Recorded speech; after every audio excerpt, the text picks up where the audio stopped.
Now, I bet you're saying, like, I see all that, I see the vision, but where does it all tie in together? Well, these other countries also invoke deities that they find on none, and those are the things who are not in battles.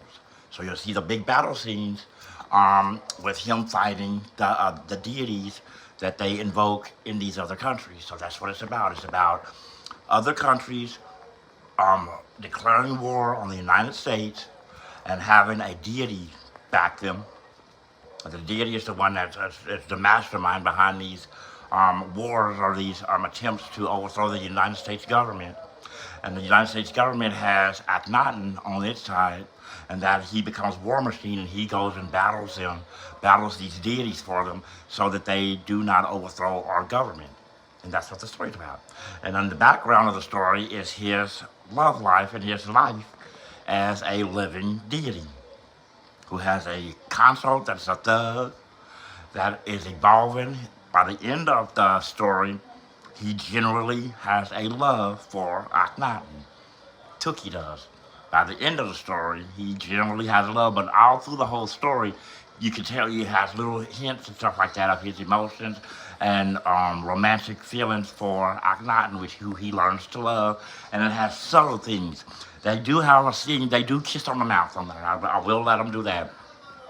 But there are subtle things that he does that are homoeroticism. We want it to be like homoerotic. We don't want it to be just all out gay, where it won't get the straight, the straight demographic. It won't get the straight people watching it. We want straight guys to watch it for the action scenes, for the fight scenes. They're gonna love those things. For the war element, Akhenaten, when he's War Machine, he controls an army. So he controls the fighter jets, he controls the tanks, he controls the army, he controls the firing squad that comes out behind him and shoots everybody and within view. That's War Machine when he turns to War Machine.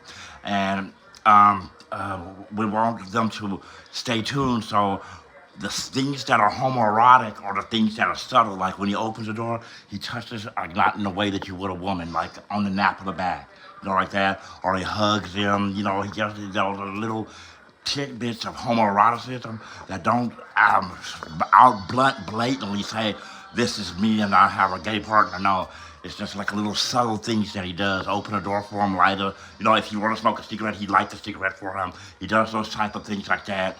And it's a story that plays on their battle for who's dominant and who's submissive in the relationship. And that's what the story's about.